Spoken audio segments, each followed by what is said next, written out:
या अल्लाह आज़म ख़ान को इतना फ़िट कर दे, इतना फ़िट कर दे कि आज़म ख़ान अपना नाम आज़म ख़ान से चेंज करके जॉन अब्राहम या ऋतिक रोशन रख लें, आमीन। अबे तो ऐसे क्या देख रहे हो, सारी दुनिया उसकी फ़िटनेस के ऊपर वो कर रही है, तो अब क्या दुआ भी ना करूं उसके लिए? मेरी रसाई तो है कोई नहीं उस तक, यहाँ मेरे पास उसका नंबर तो है नहीं कि मैं उसे फ़ोन करूँ कि गुरु कुछ फ़िटनेस का कर ले। हर कोई तेरी फ़िटनेस के बारे में बात करता है। आप ये देख लो, मिसबा और हफीज़ के बीच में भी तो इसकी फ़िटनेस को लेकर जो डिबेट हुई है, अभी मेरी दुआ मांगने के ऊपर तुम लोग मुझे ऐसे करके देख रहे हो। अबे भाई मुझे कोई मसला नहीं है, मुझे ये है कि भाई तुम बल्कि हो, तुम स्लिम स्मार्ट हो, तुम जो भी हो, मुझे कोई फ़र्क नहीं पड़ता, ठीक है भाई। तुम ग्राउंड में परफॉर्म करो, अल्लाह लाते खैर सल्ला।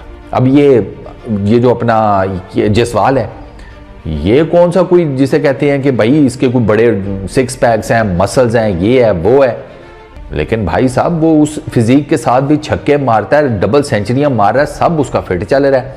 ग्राउंड की परफॉर्मेंस मैटर करती है ना। अबे दिखने का क्या करना है, रिश्ता थोड़ी करना है हमने, तो ग्राउंड की परफॉर्मेंस मैटर करती है, बात खत्म हो गई।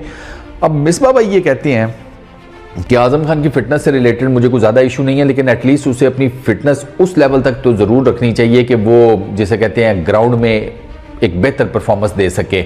वो जिसे कहते हैं ना, एक गेम के हिसाब से जो आपका एक फिटनेस लेवल होता है, तो मिसबा भाई कहते हैं कि उसका ये चक्कर है। प्लस मिसबा भाई ने एक और बात किया कि थोड़ा सा उसको अपना डिसिप्लिन जो है ना वो मेंटेन करना पड़ेगा।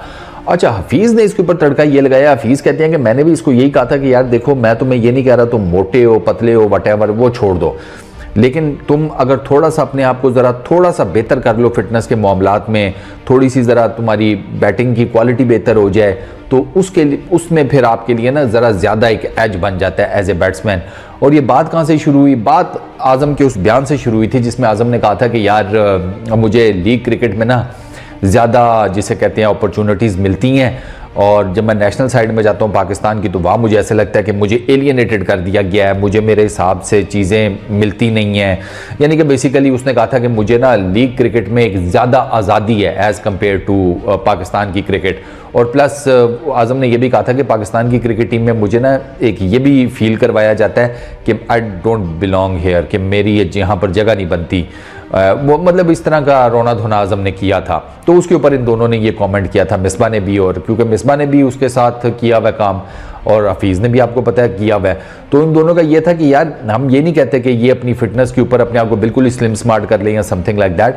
हम सिर्फ ये कहते हैं कि एटलीस्ट उस फिजिकल लेवल पर आ जाओ कि जिसके मतलब जिससे ना आपकी जो परफॉर्मेंस है ना वो एक अपग्रेड हो जाए, मतलब जो थोड़ी सी प्रीमियम हो जाए। और टू सम एक्सटेंट हाँ बात तो ठीक है, क्योंकि आज़म अभी ज़रा डाउन चल रहे हैं। इस्लामाबाद यूनाइटेड के लिए PSL खेल रहे हैं, कुछ भी नहीं किया। 3 मैचेस हो चुके हैं, 2 में बैटिंग की है, 1 में 13 की है, 1 में सिर्फ 1 की है। उससे पहले IL T20 खेला, उसमें 1 50 की थी और 1 शायद 26 की है, 1 कोई 30 समथिंग स्कोर किया था। फिर उससे पहले न्यूजीलैंड की सीरीज़ उनको खिलाई गई थी, न्यूजीलैंड की सीरीज़ में अनफॉर्चुनेटली वो कुछ नहीं कर सके थे।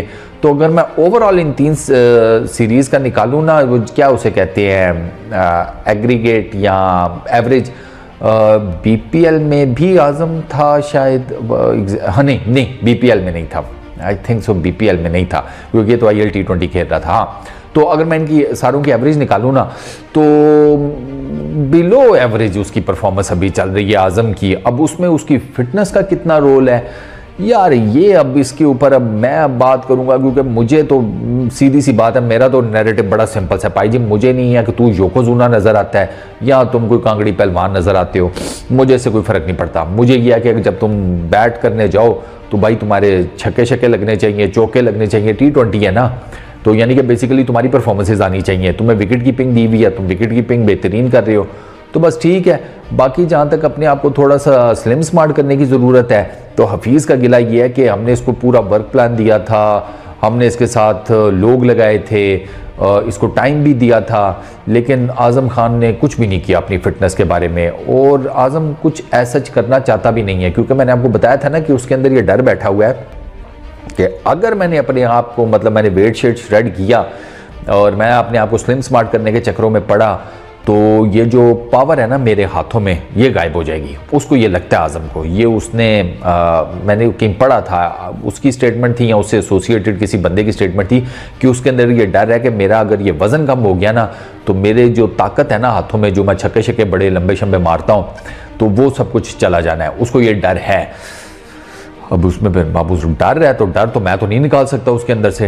डर रहा है कि जेब में पड़ा हुआ मोबाइल फ़ोन तो है कोई नहीं कि मैं जेब में हाथ डालकर उसका मोबाइल फ़ोन निकाल कर उसी को दे दूँ कि भाई तू ये ले, इस्तेमाल कर ले। अब डर तो उसने अपना खुद का ही मारना है, वो खुद ही मार सकता है, मैं तो नहीं मार सकता भाई। तो अब ये आज़म को देखना पड़ेगा, क्योंकि उसकी फ़िटनेस से रिलेटेड एक मरतबा फिर बातें होनी शुरू हो गई हैं। और ये हो तब आज़म को मैं एक बड़ा सिंपल सी एक बात बताऊँ, गुरु अगर तो तुम परफॉर्म करोगे ना रेगुलर, इस किस्म की कोई बात नहीं होने वाली। लिटरली मैं तुम्हें लिख कर देने को तैयार हूँ। तुम रेगुलर परफॉर्म करो, कोई तुम्हें कुछ भी नहीं कहेगा। इवन तुम ये जो अभी सिंगल बैरल हो, अगर डबल बैरल भी बन जाओ तब भी कुछ नहीं होगा लिटर। और अगर तुम मतलब अब तुम चूँकि परफॉर्म नहीं कर रहे उस तरीके से, इसी वजह से ये सारी बातें हो रही हैं। अब भाई ये होता है, जब आप परफॉर्म नहीं कर रहे होते ना, तो आपके बारे में आपका उठना बैठना, खाना पीना, वासी लेना, डकार लेना, ठीक है, अंगड़ाई लेना, सोने का तरीका, उठने का तरीका, चलने का तरीका, ठीक है, बोलने का तरीका, सब कुछ अंडर द स्कैनर होता है। हर चीज़ में लोग कीड़े निकाल रहे होते हैं। इसको ये नहीं आता, इसको वो नहीं आता, फलाना है टिमकाना है। तुम आज परफॉर्मेंस देनी शुरू कर दो भाई, सब सेट हो जाएगा तुम्हारा। तुम यकीन करोगे इसी फिजिक के साथ लोग तुम्हें कहेंगे कि क्या हीरो दिखता है यार, मेरी 4 बहनें, क्या मूड है। तो ये तुम देखना, लिटरली तुम देखना। तो मैं तुम्हें मशवरा में यही दूंगा यार कि परफॉर्म करो और परफॉर्मेंस से फिर इन लोगों के मुंह बंद कराओ। वरना ले दे के तुम्हारी एक ही चीज़ है, पहले था कि तुम पर्ची हो अपने अब्बा जी की, वो तो ख़त्म हो गया क्योंकि तुमने प्रूव किया कि नहीं यार तुम पर्ची नहीं हो। तो अब पीछे बस फिटनेस है तुम्हारी। अब लोग सिर्फ तुम्हारी फिटनेस और डिसिप्लिन के बारे में बात करेंगे। तो मेरा ख्याल है कि इन दोनों चीज़ों को तुम बड़े आराम से कैटर कर सकते हो अगर तुम्हारा बल्ला चलना शुरू हो। बस यही उम्मीद है, यही इससे मशवरा भी है आज़म खान को। इस वीडियो में इतना ही। अपना बहुत ख्याल रखना यार। नेक्स्ट वीडियो में मुलाकात होगी। Peace out.